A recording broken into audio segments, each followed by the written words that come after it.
आत्मज्ञान का मतलब खुद की सही पहचान करना।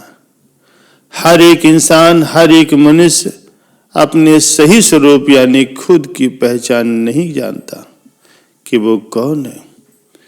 इस सवाल का उसे जवाब पता ही नहीं। मनुष्य को उसके जन्म के बाद उसके माता पिता या अन्य संबंधी लोग उसका नामकरण करते हैं। मनुष्य तो उस वक्त बच्चा ही होता है। उसको जिस भी नाम से पुकारा जाए उसी नाम को वो अपनी पहचान मान लेता है और बड़ा होने के बाद वो नाम ही उसकी पहचान बन जाती है और वाकई में वो खुद को वही मानता है। लेकिन हकीकत में वो भ्रांति है।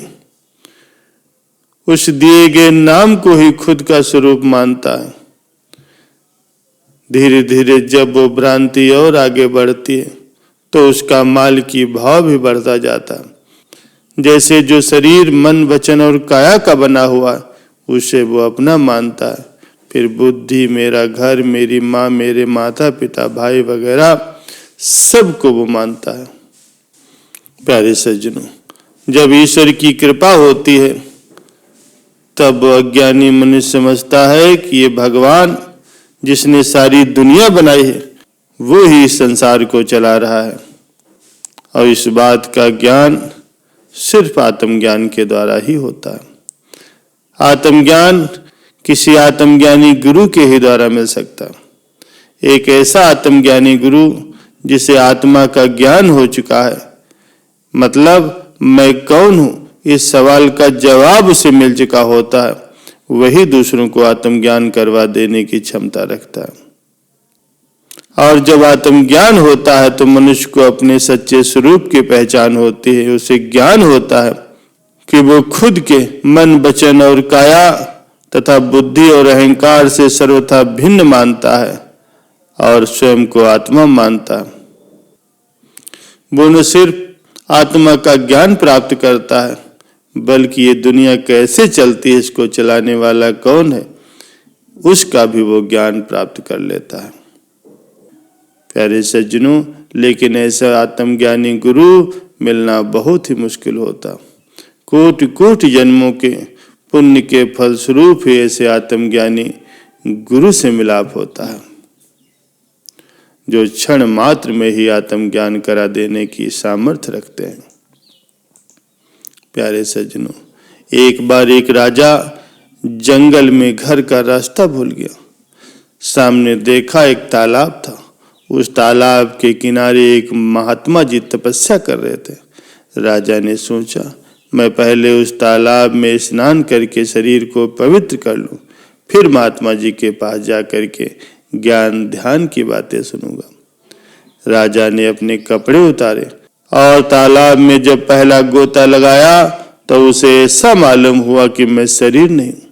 इसके बाद जब दूसरा गोता लगाया तो उसने अनुभव किया कि मैं आत्मा हूँ और जब तीसरा गोता लगाया तो अनुभव हुआ कि मैं आत्मा ही परमात्मा हूँ और जब चौथा गोता लगाया तो अनुभव हुआ कि मैं सर्व ब्रह्मांड में व्याप्त हूँ। मैं ही सच्चिदानंद ब्रह्म हूँ। मैं सर्व संसार का मूल आधार हूँ। मेरी ज्ञान चेतना से ही समस्त संसार रोशन हो रहा है। मैं राजा नहीं हूँ, मैं सारे ब्रह्मांड का स्वामी सच्चिदानंद परमात्मा हूँ।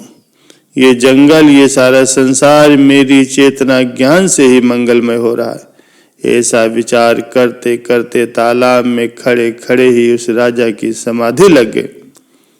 प्यारे सज्जनों, उधर महात्मा जी की जब समाधि खुली तो क्या देखा कि तालाब में एक राजा खड़ा है और उसकी समाधि लगी हुई।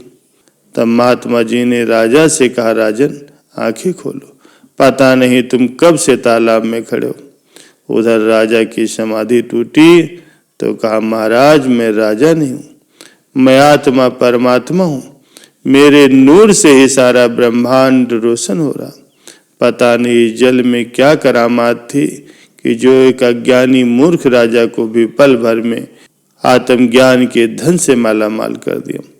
जिस आत्मज्ञान को ऋषि मुनि भोगी तपस्वी बहुत यत्न करने के बाद भी प्राप्त नहीं कर पाते, लेकिन मुझे इस जल से क्षण मात्र में ही आत्मज्ञान प्राप्त हो गया।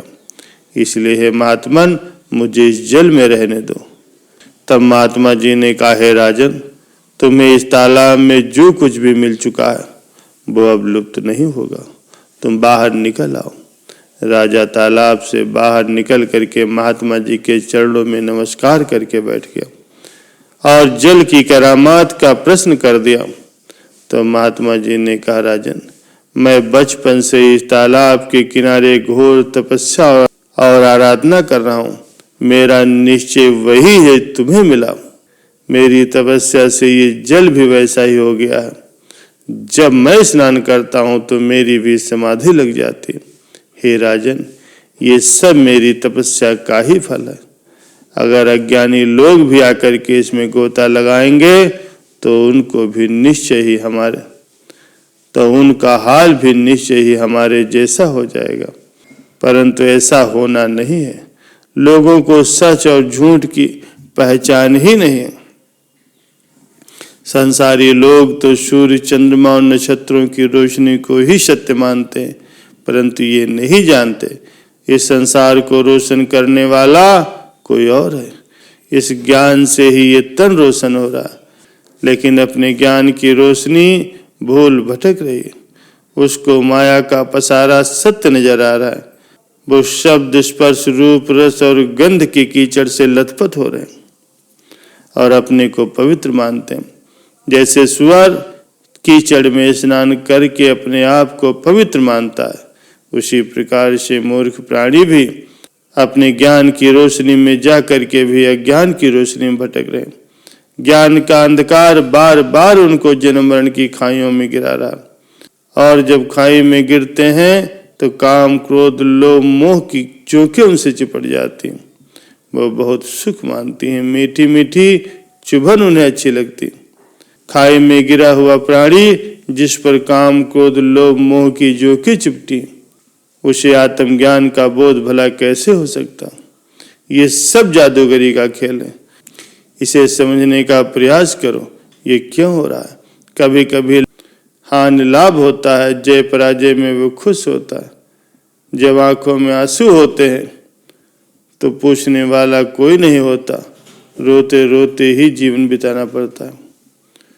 चारों ओर अज्ञान के अंधकार में मौत की चट्टानों से टकरा करके वो फिर से माँ के गर्भ में आता है। जब से सृष्टि का निर्माण हुआ है, इसको न तो कभी चैन मिला है, न कभी शांति मिली। चैन और शांति के लिए ये उपाय भी तो नहीं करता। अंत में हारे हुए ज्वारी की तरह वो इस संसार से विदा होता। हे राजन, तुम्हारे पिछले जन्मों के शुभ कर्मों से तुम्हें ये आत्मज्ञान का धन मिला। रास्ता भूल जाना, तालाब पर पहुंचकर स्नान करना, अरे कोई कारज तो होगा। वो कारज है आत्मज्ञान के समीप आना। यह आत्मज्ञान की प्राप्ति तुम्हारे लिए सुखदायी है। हे राजन, तुम स्वयं यहाँ नहीं आए, तुम्हारे शुभ कर्म तुम्हें यहाँ लाए, और तुम्हारे शुभ कर्मों ने ही तुम्हें आज आत्मज्ञान प्रदान किया। हे राजन, अब तुम घर जाओ और निश्चिंत होकर के राज करो। संसार में अपने चित्त की समस्त वृत्तियों पर नियंत्रण रखना।